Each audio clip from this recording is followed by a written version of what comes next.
right, let's move away from that story and get into our next newspaper for today, and that will be the Nigerian News Direct. Let's see what the headlines are saying on the Nigerian News Direct for today, the 18th day in the month of October 2023. And right here from the top, it says reignited hope as FEC grants Ogun State government approval to reconstruct Lagos-Abeokuta Expressway. Wow, that's a long time coming project. Well, very much overdue projects, but thank God they've given them the go-ahead to effect repairs. And page 2 is where you get details of that story. We also see just after that, Ondo lawmakers agree to ceasefire on impeaching embattled deputy governor. Page 4 is where that story is in full. MIDA resumes as NCC EVC to prioritize improvement of quality of service. Page 2 is where that details is. We'll move on to the main headline on Nigerian News Direct. It reads, subsidy palliative.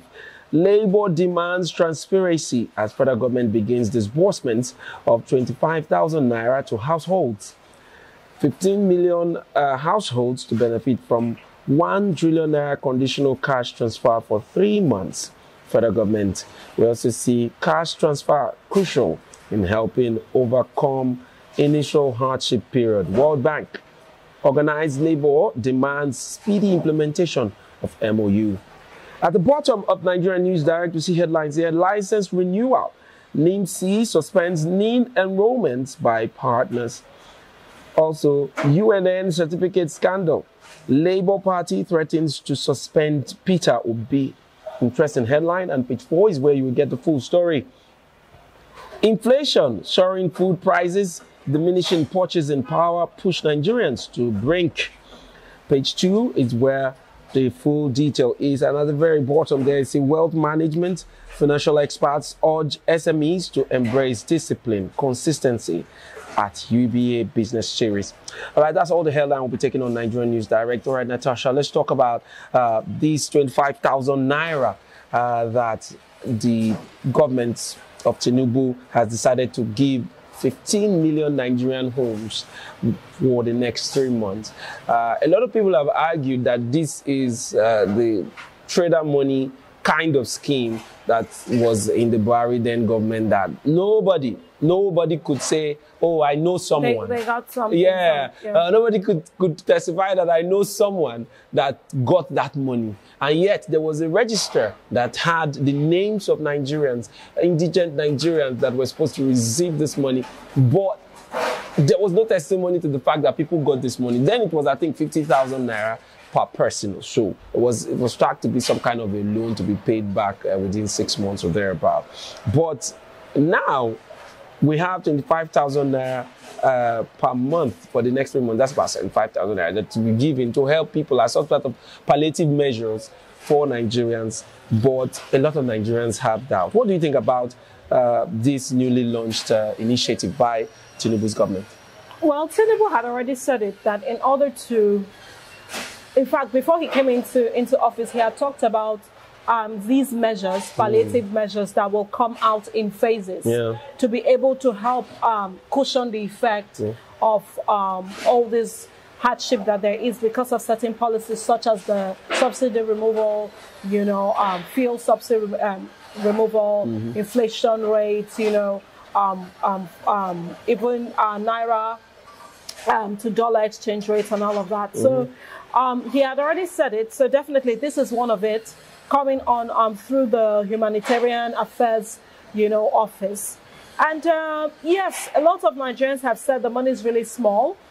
I mean, because if you're considering buying fuel, if you're considering transportation, if you're considering eating, and all of that, and especially if you're like a parent and you have your children, that the money is really small.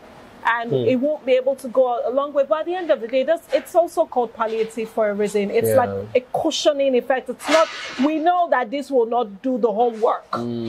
It's not like this is going to literally take hardship away from you, but it's going to at least help in some ways to soften the ground. That's why it's called a palliative.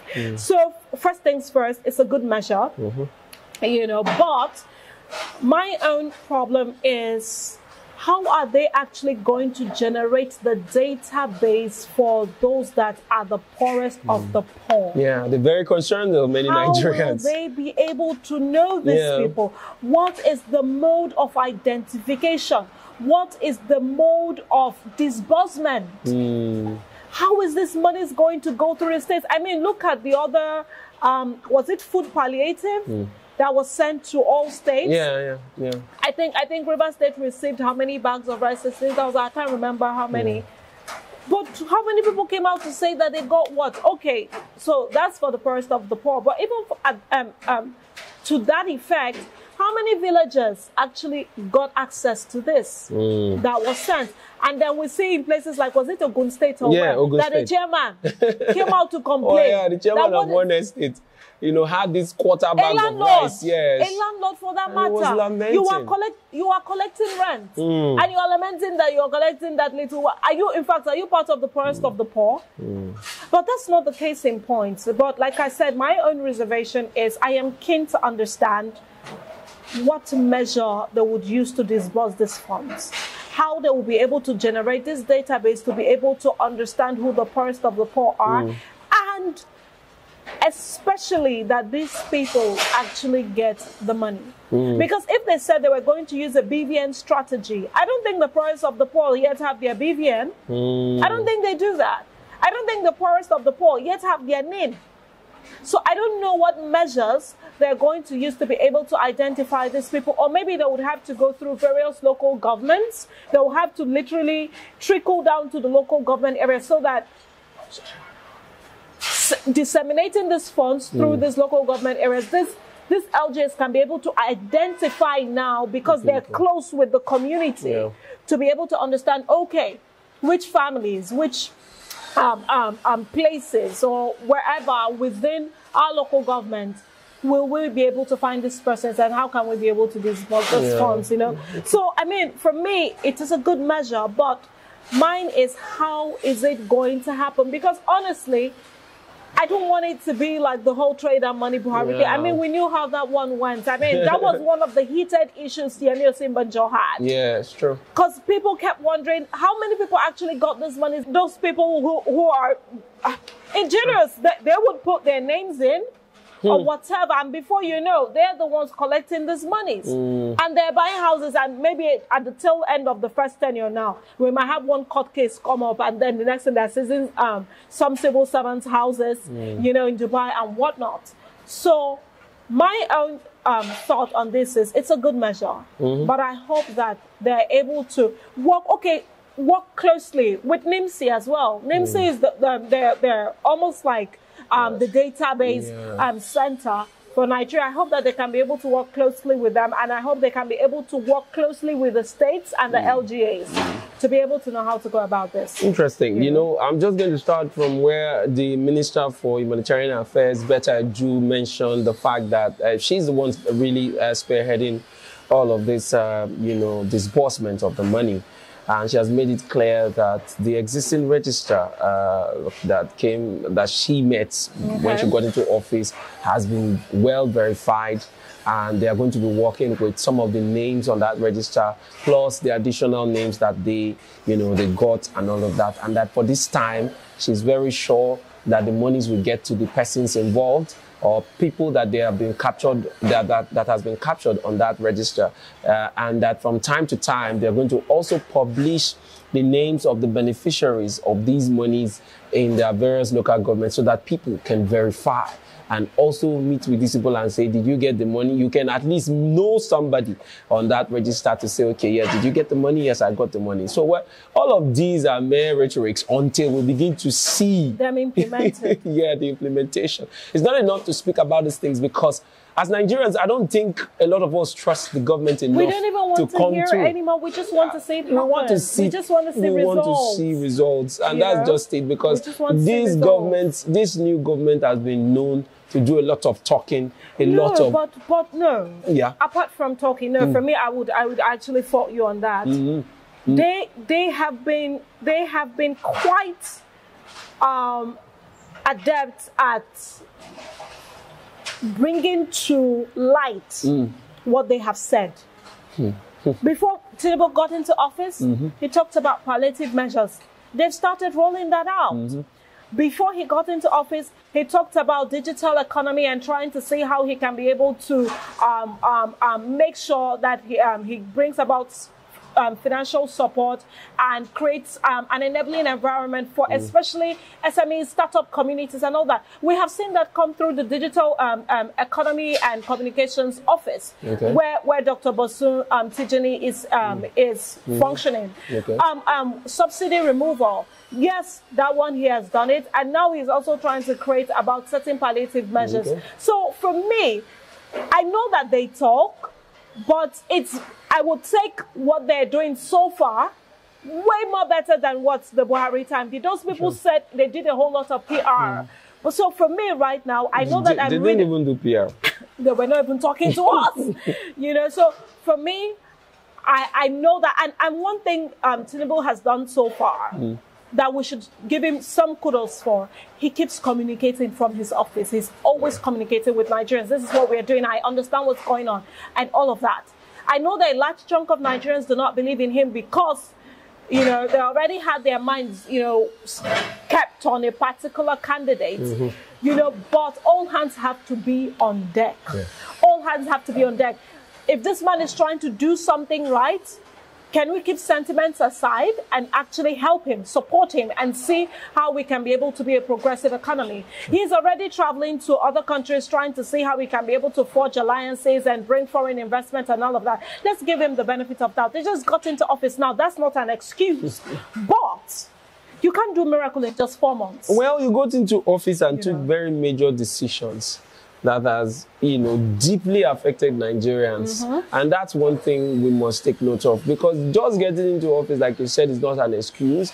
And so when you take very serious, you know, responsibilities, when you take on those kind of responsibilities, you should be man enough, you should be strong enough as a government to be able to take responsibilities for those decisions.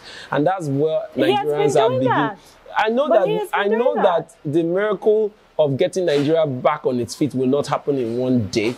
But the processes that are involved needs to be more realistic. So, like I was saying, that they do a lot of talking. They do a lot of talking and very slow progression to the things that they say. Because it doesn't take a day to implement those policies or decisions. Okay, for example, even with the NICDA or something, okay, through Dr. Bosun Tijani's office for the digital economy and then communications. So they just quickly rolled out a website where you can be able to register. Okay, so he has a vision to be able to train a large number of the youths, you know, get them into digitized knowledge and, you know, so that they can be able to be self-employed as well, to be able to generate some fundings. And then he has created the avenue and the portal to say, okay, if you have such facilities that can be able to do this, enroll. I know someone personally that has enrolled. The process was a lot, but he has enrolled, right? And some other people are enrolling. And at the end of the day, if his company, that is a startup, gets picked to be able to train a certain number of persons in River State or wherever, that's some form of direct empowerment. And from him through to others. So for me, the government, yes, they just got into office. It's not an excuse. But for me, implementing certain policies takes time. Okay. You know, takes time. So we need to give this... Enough of shouting, oh, the government is not... We idealistically and also realistically look without sentiment at what these people are trying to do. You know, so enough of that. Let all hands be on deck, and let's see how we can be able to work with the government to. All right. You know, according to Natasha, let all hands be on deck. Let's continue to support this government with some of the very interesting projects that they're rolling out to ensure that Nigeria gets back on its feet. I mean, look at the roads they flagged off as well through Dave Umahi's office. I mean, look at the new person that just got into office to be in charge of Night Post. You know, and all of that. So there are a few things happening. And then he's also delivering on the promise of actually bringing youths into his governing era. That's also something he's delivering on. So there's certain things, if we look at it, this man is actually following verbatim on his promises that he said he would, you know, deploy. Interesting. Interesting that you're bringing that to light. And if you're watching, I hope you're taking notes that, yes, the government of today are doing their best to get us back on our feet and on track again. All right, we're going to take a break right now. And when we come back, we'll jump on our last paper for the day. Don't go anywhere. And don't also forget that you're part of this conversation. So drop your comments and the reactions. We'll be right back. Children's Studio, we certainly can deliver the best studio experience. Our carefully designed studio space can bring your diverse creative content ideas to life. We aim to consistently serve value to our customers far and wide. Come, let Tharv Media give life to your dreams. Tharv Media, a slice of infotainment.